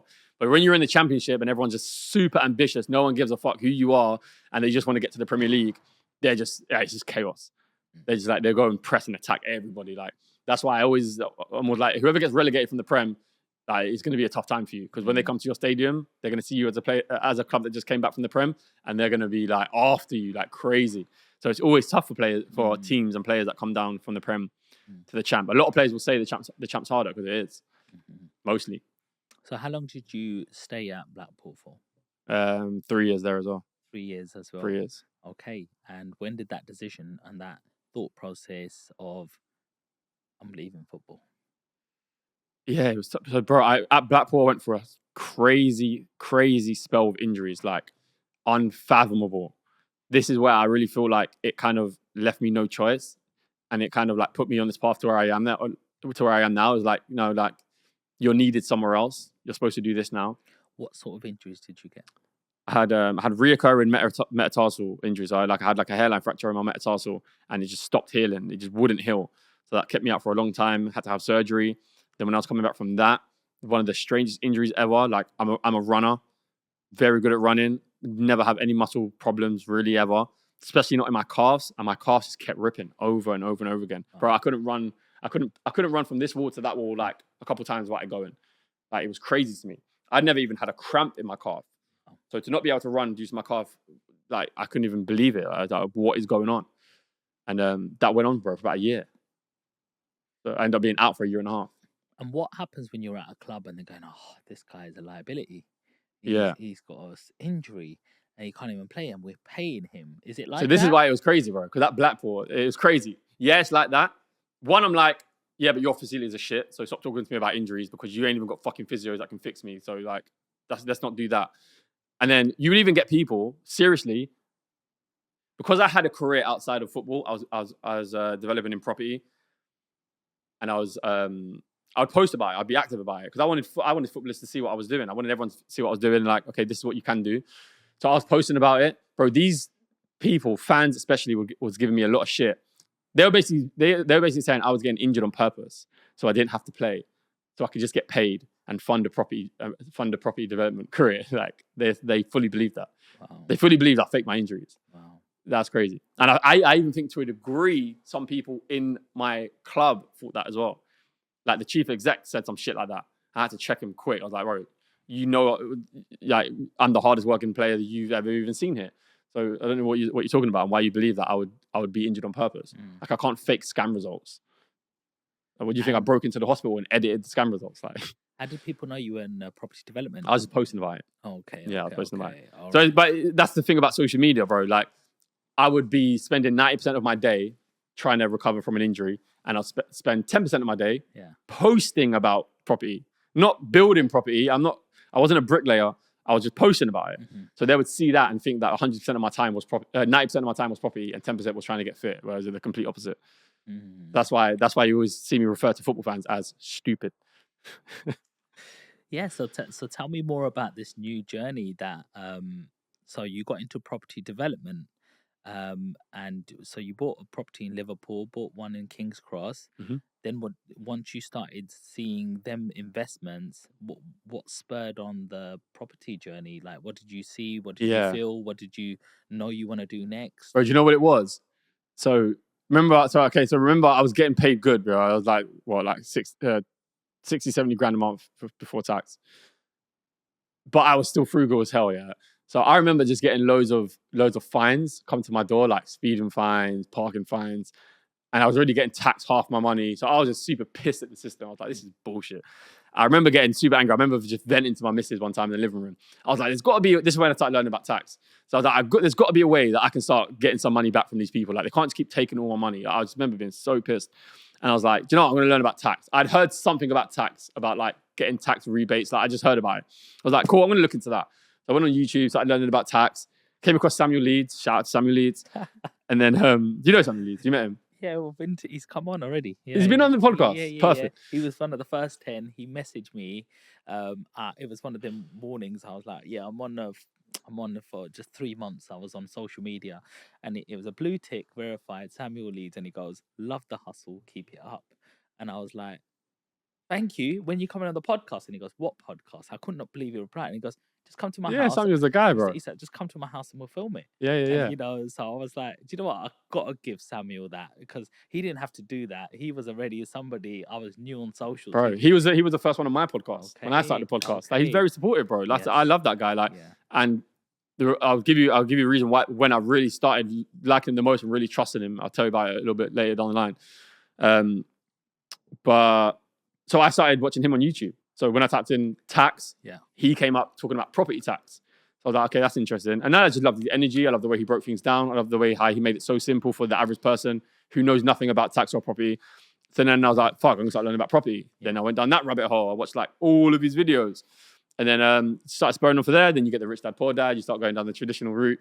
And then I started getting a bit obsessed, man. And I started networking with a lot of people. Anyone who was involved in property that I saw, message them. Went to Samuel Leeds' crash course. And I was just going crazy, bro. Then my obsession that I have just went into that. People recognize you when you're in that room. Yeah, they did. Yeah. Like, hey, you know, football player. Yeah. Even now, bro, Samuel, every time, like most times, I always get messages from people that went to his crash course. And I was like, oh, Samuel just mentioned you on the stage in the crash course. So like, he mentions me a lot in there as well, which is good. And it was crazy, bro, is that I remember, I just had a surgery a day before I went to the crash course. So I was at the crash course, like front row with my crutches. And I remember seeing Samuel on stage, and I was super inspired. I was like, bro, this is mad. Like the way he speaks, the way he like communicates, how he's helping people, how he's impacting people. I was like, I love this, bro. I've got to do this one day. And then 2 months ago, I went to the academy. They had a massive training session, like 400 people there. And he invited me to speak on stage, bro. So I literally lived it out. I was literally like speaking, talking about mindset, overcoming self-sabotage, like all the things that I do, to all of his academy members, like 400 people in the room. Wow. So he's always been supportive, bro. He always gave me that. So I was like, Samuel, I want to speak more. I want to impact people more. He's like, come to the academy. I'll give you 10 minutes on the stage. Like, my guy. People don't see the good that people also do. They just try to get an article, or he done this, he does so much charity too. Bro, he does a lot, bro. He doesn't even so talk much about it. Yeah, I know. You know what I'm I saying? think he had to start talking about it a little bit more because some people were taking the piss. Yeah. Like when I met him, he was going through the most criticism, crazy amounts. Like they were trying to kill him. But you see his character, bro, and how he came through it. And how he's bigger than ever. Yes. And he's taking care of himself. I like that. Yeah, bro. I always said, I was like, bro, I'm most proud of you for that. Like, finally, you're in shape, bro. I look back at some of the videos, I'm like, fucking Samuel, you was taking the piss. But now, yeah, bro, he's super on it now. Yeah, 100. So you started learning about property. You've done some courses, and what was some of your purchases after that? Then, or what was your strategy? So when I started learning about how to underwrite a deal, I run the numbers past the deals that I had, and I was like, fuck, these are crazy. They were like 3% returns. I was like, this is nuts. Where Samuel was advocating deals that I was doing like 20, 25. I was like, no, I'm getting the short end of the stick here. Yeah. So I was like, okay, I'm looking for opportunities. I had money, I had cash, and I had obviously cash in these properties. My London one, my Liverpool one. So I was like, I'm going to just hunt around for opportunities, like any deal sources, any investors that are looking for JV partnerships. Like I'm down. So I was just going around looking for deals, looking for partners, and I was close to doing something. So this is when I really respected Samuel, is because we were looking at doing a lot of deals together. I was like, Samuel, I just want to do a deal with you, to be honest. Like, I know you well. Let's just do a deal together. So he was looking at ways that he can incorporate me into some of his deals, and we was very close. Like even some got to like contract stages. And then I met a good friend who's one of my like closest friends now, Anthony Leville. Do you know Anthony Leville? Yes. If you get him on the podcast as well, that would kill it. Go to his office in Birmingham. Like very nice office. Do a podcast there. I met him, and he became just a bit of a friend, and he was just helping me out with like questions that I had. And I'd seen his deals that he was doing, and I loved them. He was like building like apartment blocks from the ground up. And as a kid, I used to have a bit of an obsession with just like big buildings. So I always wanted to own one. So I ended up getting an opportunity through him. And then I gave that deal. Like, bearing in mind, I'm like going through the stages of doing a deal with Samuel. I was like, Samuel, I've got this opportunity that I really like. Can you have a look at it? Because I might do this. And then, so bearing in mind, I was about to give hundreds of £1,000s to Samuel. He looked at that deal, was like, Kev, I'm not going to lie, that's a really good deal. You should do that one. Like, so he dropped his own one, dropped the benefit for him. He's like, Kev, that's actually a good deal. Like, do that. So I was like, that's in my mind, that's huge integrity. So I did that, and it came off really well. What was it? A single dwelling or multiple? No, it was from the ground up, 48 studio apartments. Wow. Yeah. So we've got two now. So we've got 155 beds together. We made two. Basically shoulder to shoulder. So we've done phase 1 and phase 2. Phase 2 was like 107, 108 beds. And the first one was 48 beds. So we've got those two in Birmingham now. Okay. And so where'd you go from there? So from there, I sold the properties. I was like, put all my money together. And then I was like, okay, what deals can I do? Then I came across those deals. So I was like, bang, done those deals in the middle of COVID. That had its own problems. Like fucking lenders started pulling out the deals. We were self-funding it. That was crazy. But I, in a weird way, enjoyed it. And Anthony laughs at me because I was like, I enjoyed it way more than he did because he was the one that was doing all the work. So I did that. So went through that journey. So I was building that as I was getting injured at Blackpool, and I was posting that, and I was getting a lot of shit for that. But and then when I go from that, and then it then just got to the end of injuries. I overcame the injuries in the end to a degree. They were kind of bothering me still, but I was pushing through them. And then I just didn't like the situation that football left me in. I was like, I've given my heart and soul into football from a very, very young age, and it just stopped giving back. And I already started coaching people at this point as well. Like going through COVID, a lot of people are struggling. I got a bit of a calling to start coaching. I was just doing it for free. And I was like, this is something that I'm definitely going to do after I finish playing. And then I literally, bro, I started kind of losing the drive into football, as if like God was taking it out of me. He's like, Kev, just leave it now. Like, it's enough. Just leave it now and go and do this.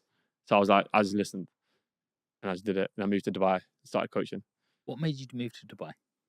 I think it was the best place to start coaching. Yeah. Like, I'm going to start making content. It looked amazing. Yeah. Obviously, family-wise and lifestyle-wise. Yeah. No tax as well, obviously, was a big one. Yeah. So that area, probably 5 or 6 reasons. The main reasons that everybody knows. So I did that, bro. Do you know James Sahota? Yeah, we met up out there. Oh, okay. Yeah. He's coming next week, actually. Okay, nice. To the UK? He said he wants to do another podcast, round 3. Round 3. There's a studio there as well. Yeah. in I've seen you guys Dubai. together there. Yeah. Here as well. I think that's when we initially started speaking. 'Cause Yeah, I think you must have seen yeah. some content, but yeah, man, everyone knows everybody out there. It's crazy, isn't it? Yes. But that's the thing, though. That's why it's, bro, for network, it is you have to go to Dubai and just do a podcast series. Yeah. Like, start networking now of people out there. Use James. James knows a lot of guys. Yeah. Bro, the podcast you can do out there, crazy. Like, in England, when I did my podcast, it's hard to get good guests that you're interested in. Yeah. Like, it's a real chore. Yeah. In Dubai, bro, they're everywhere. Yeah. They're everywhere. And they're willing. And a lot of them are willing to do it.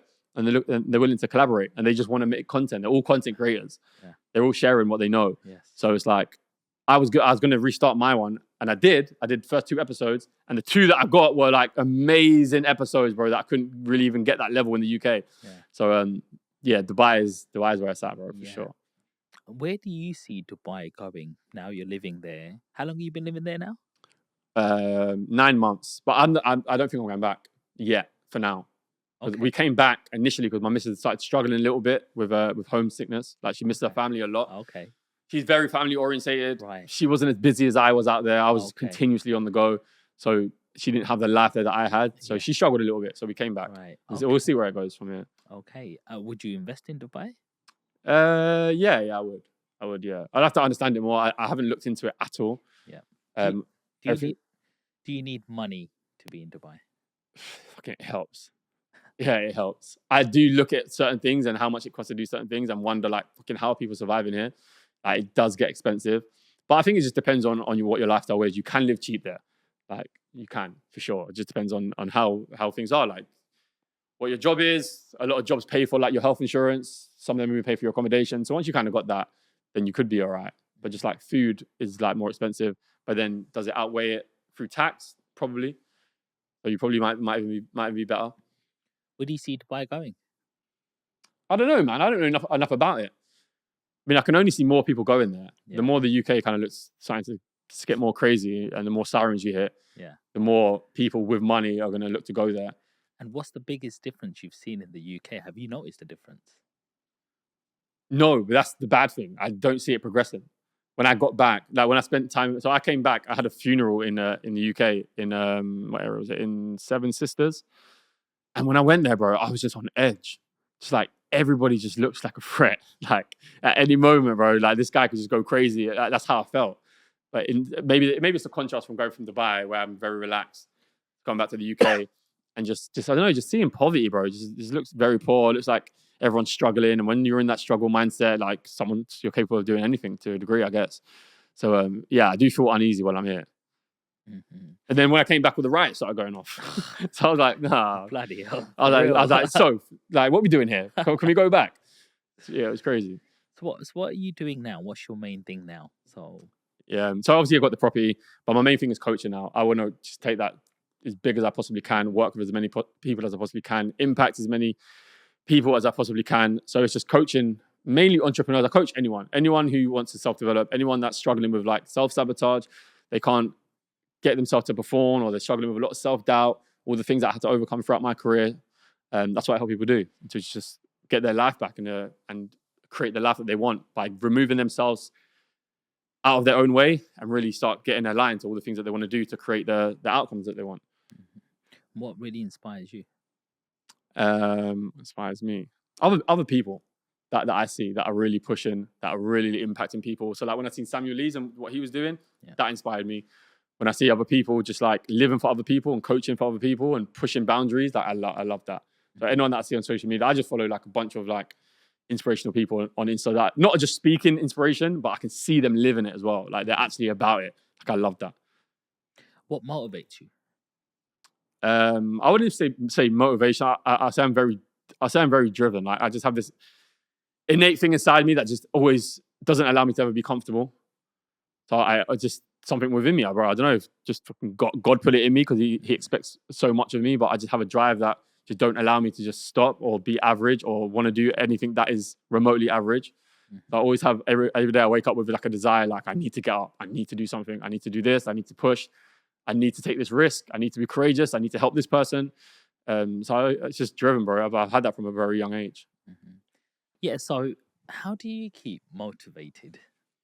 Bro, I think that's a big mistake people make. Like, they feel like they're supposed to have motivation to do all the things that they're supposed to do. Like they won't go gym because they don't feel motivated, but you're not supposed to feel motivated. Motivating is just a very fleeting emotion that you can't rely on.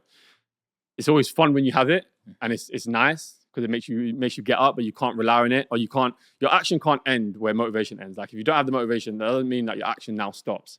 Like it's a drive, and I talk about purpose a lot because that's something that you're going to need when you're not motivated to go and push through. That's what's going to make you do the things you're supposed to do. If you've got kids and you want to be healthy for your kids, whether you're motivated or not, it doesn't matter. You have to go to the gym and train and bring your best self to them. So I really could not care about motivation. Like whether I'm motivated or not, my day looks exactly the same.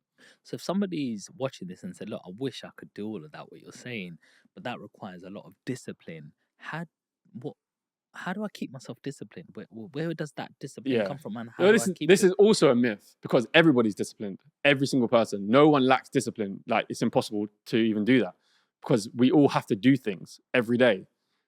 But the only problem is that your discipline is misplaced.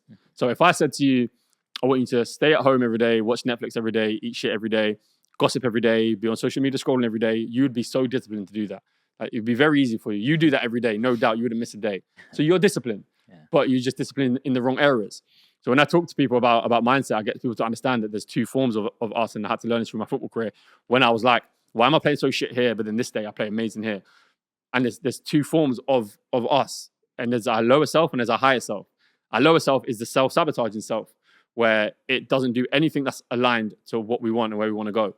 So if you want to get fit and in shape, your lower self will make you eat shit. It'll make you stay at home and not go to the gym. That's your lower self. It wants you like down, low, and just like painfully comfortable. Like you're comfortable with the pain because you're used to it.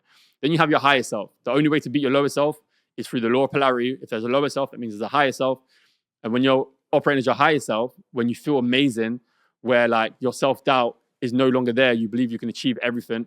And you're like, I'm gonna wake up early today. I'm gonna go to the gym today. I'm gonna eat clean.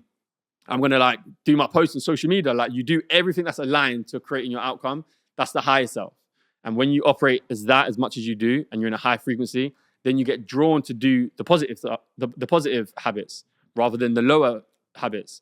So like you understand, bro, when you wake up early in the morning and go to the gym, you never really do that and then go and drink alcohol or go and eat shit or go and do like really like bum activities. You only feel like doing more positives. That's because you're operating as your higher self in that moment. So if you want to turn around the habits that you're drawn to do, like so in my life, I'm very, very drawn to doing high level habits. Like if you told me to stay at home and watch Netflix, I couldn't do it. Like I'll find it hard to be disciplined to do that. I will get dragged to go gym and to do all the things I'm supposed to do. That's because I operate as my higher self a lot more. So people just have to flip that around. They have to just, where does your discipline and your energy and your attention flow? Does it flow to your lower self or your higher self? That's what's going to make you do. It's going to be the decider which one you live out. Sometimes it's not just you, it's the people around you. And there's a lot of people, sometimes it could be even your family, your siblings, your friend, or just even if you're on social media, like you're trying to do your thing and trying to stay in that moment, trying to be productive, trying to help. And there will be people who are just hating on you and they're trying to bring your energy down, and it can hurt your confidence and go, I want to say this, but them same people are going to laugh at me again. Them same people are going to be pointing fingers and say, who's he think he is? You know, for example, devil's advocate.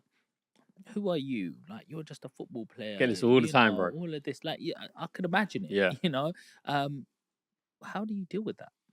Yeah. So again, it always goes down to lower self, higher self. When you try and get up in this world, your lower self will bring you'll get tested, bro. Like right now, if I'm talking mindset and I'm talking about strength and I'm talking about courage and I'm talking about motivation and discipline, the world is going to test me to see if I'm really about it. That's just how it works. I'm going to get a bunch of stupid football fans from my old life that are going to try and pull me back from the new life and want me to be a broke footballer who's just like, I don't know, just does whatever. They want me to be in that box. So that's why I'll get the hate. But that's how I know I'm on the right path. That's how I know I'm on the right path. The more I get, I'm like, I'm moving. It's happening. So I know it's a test. So when people know things are a test, they rise up a bit more. When you don't understand it's a test and you feel like you're just in a victim mindset and you're like, oh, why is this happening? Then you're always going to fall back into it. So like I just see it as you're trying to rise up, the universe will literally hammer you down with like That's why, bro, when you're starting to make a little bit of money and you're starting to like rise up a bit, you just start getting hit with crazy shit like fines here, fines there. Like that's the universe really testing you to be like, I'm gonna test your frequency. Yeah. I'm gonna you're trying to be this high self. I'm gonna test you to see if you're really about it and whether you can maintain it. That's why people start getting in shape and they'll fall back off because they'll get there, then they'll get tested. Maybe their friends start asking them to come out to eat, start asking them to drink, and then they get tested and they fail the test. So for that, you need to understand that when you're your highest self, you don't have them problems. So how I overcame the fear of speaking on camera is one of the best ways to get into a high frequency state just like that is training. So all my videos at the beginning was me on my balcony because that's where I had my home gym. So I tell anybody, if you want to overcome the fear of speaking on camera, always do it after you like smash the gym because then you get elevated. You go into a higher frequency. You're your higher self. So the fears you have of the avatar that you create behind the camera of what they're going to say, it becomes less powerful in your mind. So you're like, do you know, I might actually speak now. And you do that every single day, and it gets a lot easier. And but then it comes down to purpose, bro. Even when things are tough and you do have to speak, you have to understand someone needs to hear that message despite you, because in that moment you're worried about you. You're worried about you getting judged. You're worried about how you look to other people, about people laughing at you. But it's like, no, I have a message. It's very strong. This is what changed or saved my life. Someone else needs to hear it. So are you going to push past it, or are you going to succumb to some idiots that have achieved nothing in their life, that have taken no risk in their life? Because if you've taken a lot of risk in your life, there's no way you're going to judge someone for taking a risk in their life. You only judge when you've taken no risk. And they just like your lower self, low frequency, and misery lacks company. So they just want you to be with them. And I just would never choose to do that. That's beautiful. Thank you for sharing that. Good. I want to take you just through one little exercise, and this little journey exercise. Maybe it could be talking to somebody right now, but I want you to imagine your very, very, very first memory. I want you to go back in time. I want you to remember your very, very first house. You know what that house looks like. I want to see you walking down the street. You're looking at the pavement, you know, the pavement bits where you're stepping over or you don't hit the lines. Everything's the same. You can see the same neighbors, see the same houses, and you see your house that you lived in. You reach in your pocket and you pull out a key, and you can see that same shaped key that you remember. You can remember the exact color of that key, and you take that key out. You put it into the lock and you turn the lock, and then you remember that same click that you used to hear. You turn the handle and you open it. As you open it, you can see that first house that you used to live in. You can smell it. You can smell it exactly how it looks like. Take a step in, but something's changed. Something's different. You can't hear your siblings. You can't hear your legal guardians, your dad, and you walk in. So you go to look for them, and you go straight to the kitchen. You can smell that same familiar smell, but you can't find nobody. So you turn back and you come back and you go up the stairs. And as you go up the stairs, you can see your room. As you look at your room, you go and walk closer and closer to your room. You reach over to the knob. And as you turn it, you hear that same click that you remember from your bedroom. You go in and everything is exactly the same as you remember it. It's empty. As you look around, you know where your bed is, your drawer is. And then in the corner of your eye, you see this little child. And he's playing with his favorite toy. And as you go closer, you realize this little child is you. And he looks up at you, and you look back at that child. That child might not even recognize you because of what he's seen you and what you've been through, what you've gone through in your life, through your career, your tests, your, tributes, etc. And he looks back at you and I don't recognize you. What are you saying to that little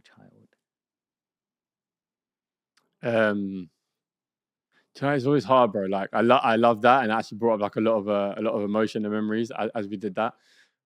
But it's always like what advice would you give to your younger self? And it's so hard because, again, this is another reason why I homeschool my kids and why you see me with my kids so much is because I don't believe there's any one piece of advice that can change a person's life.